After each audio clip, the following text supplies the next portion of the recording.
ಪ್ರತಿಯೊಂದು ಜೀವಿಯು ಬದುಕಿ ಬಾಳಬೇಕಾದರೆ ಆಮ್ಲಜನಕ ಬಹಳ ಮುಖ್ಯವಾಗಿದೆ. ಅದನ್ನ ಕೊಡುವಂತಹ ಶಕ್ತಿ ಇರುವುದು ಅರಣ್ಯ ಸಂಪನ್ಮೂಲಕ್ಕೆ ಮಾತ್ರ ಎಂದು ಗೊಲ್ಲಹಳ್ಳಿ ಮಠದ ವಿಭವ ವಿದ್ಯಾಶಂಕರ ಸ್ವಾಮೀಜಿ ಹೇಳಿದರು. ತಾಲೂಕಿನ ಕೋಡಿನಾಗೇನಹಳ್ಳಿ ಪ್ರಾಥಮಿಕ ಕಿರಿಯ ಪಾಠಶಾಲೆಯಲ್ಲಿ ವಿಶ್ವ ಪರಿಸರ ದಿನಾಚರಣೆ ಹಿನ್ನೆಲೆ 2 ಎಕರೆ ಭೂಮಿಯಲ್ಲಿ ಸಸಿಗಳನ್ನು ಹಾಕಿ ಮಾತನಾಡಿದ್ರು. ಗಿಡವಾಗಿ ಬಗ್ಗದ್ದು ಮರವಾಗಿ ಬಗ್ಗಿತ್ತದೆಯಾ ಎಂಬ ಮಾತಿನಂತೆ ಈ ಪುಟ್ಟ ಮಕ್ಕಳಲ್ಲಿ ಪರಿಸರದ ಜಾಗೃತಿಯನ್ನ, ಮುಂದಿನ ಭವಿಷ್ಯದ ಆಗು ಹೋಗುಗಳನ್ನ, ಸಮಸ್ಯೆಗಳನ್ನ ತಿಳಿಸಿದರೆ ಖಂಡಿತವಾಗಿ ಈ ಮಕ್ಕಳಿಂದಲೇ ಪರಿಸರವನ್ನ ಉಳಿಸುವಂತಹ ಕೆಲಸವನ್ನ ನಾವೆಲ್ಲರೂ ಮಾಡಬಹುದು ಅಂತ ಹೇಳಿದ್ರು. ಮುಖಂಡ ಸಾಗರನಹಳ್ಳಿ ವಿಜಯ್ ಕುಮಾರ್ ಮಾತನಾಡಿ, ಪೋಷಕರು ಸರ್ಕಾರಿ ಶಾಲೆಗಳ ಬಗ್ಗೆ ಮತ್ತು ನಮ್ಮೂರಿನ ಶಾಲೆಗಳ ಬಗ್ಗೆ ಪ್ರೀತಿ ವಿಶ್ವಾಸವನ್ನ ಇಟ್ಟುಕೊಳ್ಳುವುದು ನಮ್ಮೆಲ್ಲರ ಆದ್ಯ ಕರ್ತವ್ಯವಾಗಿದೆ ಎಂದು ಅವರು ತಿಳಿಸಿದರು. ಶಾಲೆ ಶಿಕ್ಷಕ ಎಚ್ ವಿ ಶ್ರೀಧರ್ ಆಚಾರ್ಯ ಮಾತನಾಡಿ, ಈಗಾಗಲೇ ನಮ್ಮ ಶಾಲೆಯ ಸುತ್ತಲೂ 100 ಗಿಡಗಳನ್ನ ಹಾಕಿದ್ದೇವೆ. 2 ಎಕರೆ ಭೂಮಿಯಲ್ಲಿ ಇನ್ನೂ ಹೆಚ್ಚಿನ ಗಿಡಗಳನ್ನ ಹಾಕುವಂತಹ ಕನಸಿದ್ದು, ಗ್ರಾಮಸ್ಥರು ಎಸ್ಡಿಎಂಸಿ ಸಹಕಾರದಿಂದ ಮತ್ತಷ್ಟು ಶಾಲೆಯ ಅಭಿವೃದ್ಧಿ ಮಾಡುವುದಕ್ಕೆ ಅನುಕೂಲವಾಗುತ್ತದೆ ಅಂತ ಹೇಳಿದ್ರು.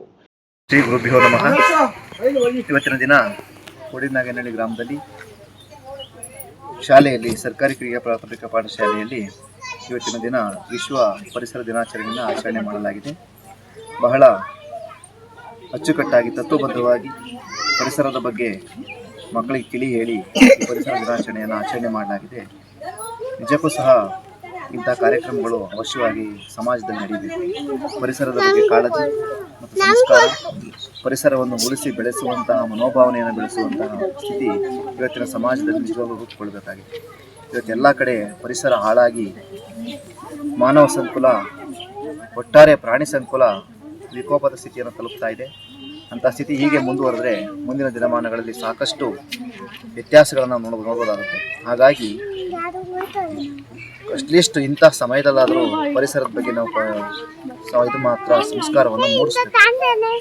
ಇವತ್ತು ಒಂದೇ ದಿವಸಕ್ಕೆ ಸೀಮಿತ ಆಗದೆ ನಾವು ದಿನನಿತ್ಯ ಪರಿಸರದ ಮೇಲೆ ಗೌರವವನ್ನು ಹೆಚ್ಚಿಸ್ತಾ ಆ ಪರಿಸರಕ್ಕೆ ನಾವು ನಿಜವಾಗಲೂ ಆ ಸಂಸ್ಕಾರವನ್ನು ಮಕ್ಕಳಲ್ಲಿ ಬೆಳೆಸಬೇಕಾಗಿದೆ.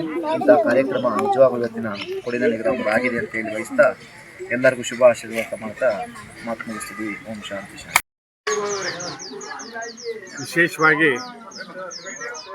ವಿಶ್ವ ಪರಿಸರ ದಿನಾಚರಣೆಯನ್ನು ಅಂಗವಾಗಿ ಕೋಡಿನಾಗೇನಹಳ್ಳಿಯ ಸರ್ಕಾರಿ ಶಾಲೆಯಲ್ಲಿ, ಸರ್ಕಾರಿ ಕಿರಿಯ ಪ್ರಾಥಮಿಕ ಶಾಲೆಯಲ್ಲಿ ನಮಗೆ ನಿಜಕ್ಕೂ ಕೂಡ ಆಗಲೇ ನಾನು ಮಾತಾಡ್ತಾ ಹೇಳಿದೆ, ಇವತ್ತಿನಿಂದಲೂ ಕೂಡ ಒಂದು ಸರ್ಕಾರಿಯ ಶಾಲೆಯಲ್ಲಿ ನಾವೊಂದು ಕಾರ್ಯಕ್ರಮಕ್ಕೆ ಬರ್ತಿದ್ದೀವಿ ಅಂದರೆ ಅದೊಂದು ಖುಷಿ ದಿನ. ಯಾಕೆಂದರೆ ಎಲ್ಲ ಕಡೆ ಸರ್ಕಾರಿ ಶಾಲೆಗಳಲ್ಲಿ ಪಾಠ ನಡೆಯೋದಿಲ್ಲ, ಮತ್ತು ಏನೋ ಒಂದು ಕೀಳರಿಮೆ ಇರೋ ಅಂಥ ದಿನದಲ್ಲಿ ಇಷ್ಟೊಂದು ತುಂಬ ಸುಸಜ್ಜಿತವಾಗಿ ಶಾಲೆಯ ಮಕ್ಕಳಿಗೆ ಮತ್ತು ಇಲ್ಲಿನ ಬಂದಂಥ ಸಂದರ್ಭದಲ್ಲಿ ಇಲ್ಲಿನ ಶಿಕ್ಷಕ ವರ್ಗವನ್ನು ನೋಡಿದಾಗ ನಿಜವಾಗ್ಲೂ ಕೂಡ ಎಲ್ಲೋ ಒಂದು ಕಡೆ ಸುಮ್ಮನೆ ಆ ಕಾನ್ವೆಂಟ್ಗಳಿಗೆ ಹಣವನ್ನು ಖರ್ಚು ಮಾಡಿ ಆ ಕಾನ್ವೆಂಟಿಗೆ ಕಳಿಸೋ ಅಂಥದ್ದು ನಿಜಕ್ಕೂ ಕೂಡ ತಡಿಬೇಕು. ನಾವೆಲ್ಲರೂ ಕೂಡ ಮುಂದಿನ ದಿನದಲ್ಲಿ ಸರ್ಕಾರಿ ಶಾಲೆಗಳಲ್ಲಿ ಸಂಖ್ಯೆ ಹೆಚ್ಚಾಗಬೇಕು, ಸರ್ಕಾರಿ ಶಾಲೆಗಳಿಗೆ ಪ್ರೋತ್ಸಾಹವನ್ನು ಕೊಡಬೇಕು. ಅಂಥ ದಿನದಲ್ಲಿ ಇವತ್ತು ನಮ್ಮ ಸ್ನೇಹಿತ ನಿವೃತ್ತ ಪ್ರಾಂಶುಪಾಲರಾದಂಥ ಲಿಂಗದೇವರು ಅವರ ತಂದೆ ತಾಯಿಯ ಸ್ಮರಣಾರ್ಥವಾಗಿ ಇವತ್ತೊಂದು ಕಾರ್ಯಕ್ರಮವನ್ನು ಹಮ್ಮಿಕೊಂಡು ಒಂದು ಕಣ್ತರಿಸಿದ್ದಾರೆ. ಅಂದರೆ ಸರ್ಕಾರಿ ಶಾಲೆಗಳಲ್ಲಿ ನಮ್ಮ ಮಕ್ಕಳುಗಳನ್ನು ಸೇರಿಸೋ ಅಂಥದ್ದು, ಪ್ಲಸ್ ಆ ಒಂದು ಶಾಲೆಗೆ ಎಲ್ಲೇ ನಡೀಲಿ ಸರ್ಕಾರಿ ಶಾಲೆಗಳು ಅಲ್ಲಿ ಪ್ರೋತ್ಸಾಹವನ್ನು ಕೊಡಬೇಕು ಮತ್ತು ಆ ಶಿಕ್ಷಕರ ಜೊತೆ ನಮ್ಮ ಗ್ರಾಮಸ್ಥರು ನಿಲ್ಲಬೇಕು.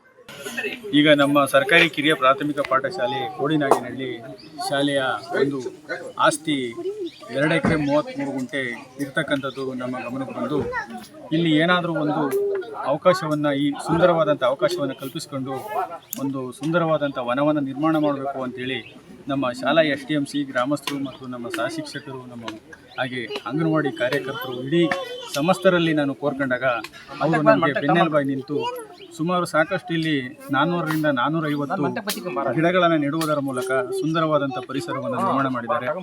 ಹಾಗೆಯೇ ನಮ್ಮ ಶ್ರೀಯುತ SDMC ಅಧ್ಯಕ್ಷರಾಗಿರ್ತಕ್ಕಂಥ ರಮೇಶ್ ರವರು ಈ ಒಂದು ಗಿಡಮರಗಳ ಒಂದು ಆರೈಕೆ ಪೋಷಣೆಯಲ್ಲಿ ಅವರ ಪಾತ್ರ ಮಹತ್ತರವಾಗಿದೆ.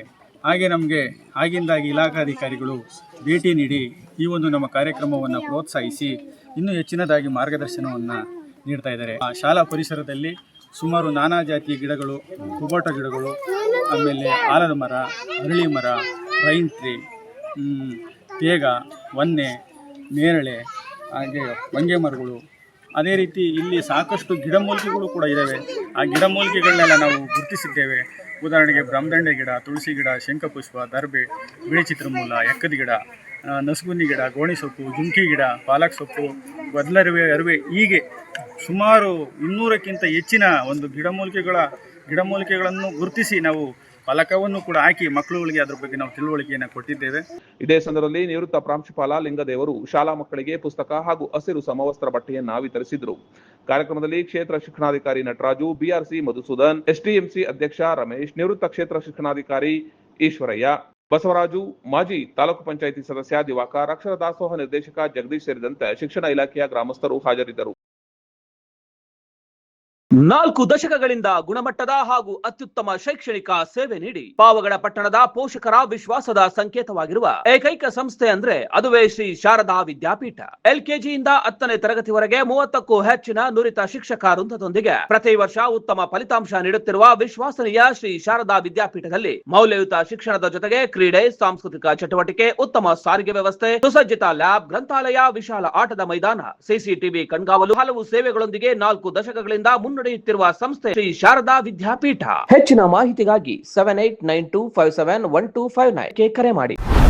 ಚಾಲುಕ್ಯ ನ್ಯೂಸ್, ಜನರಿಗೋಸ್ಕರ.